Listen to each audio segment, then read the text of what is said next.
చిరంజీవి గారు వచ్చినప్పుడు టోటల్గా వరల్డ్ మారిపోయింది. అదే అన్న, సాంగ్ సిస్టమ్స్ మారిపోయింది, ఫైట్ సిస్టమ్స్ కూడా బోడదు మార్పు వచ్చింది.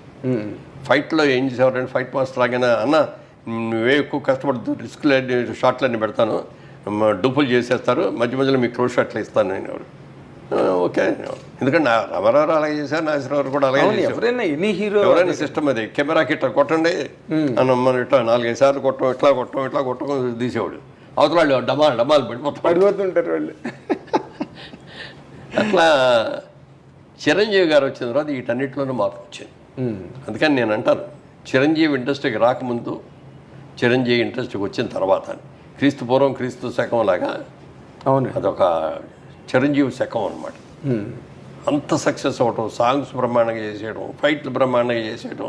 ఆ తర్వాత కృష్ణ గారు మేమందరం ఇట్లా ఫైట్లు చేస్తుంటే ఎవరికి నచ్చేయి కదా.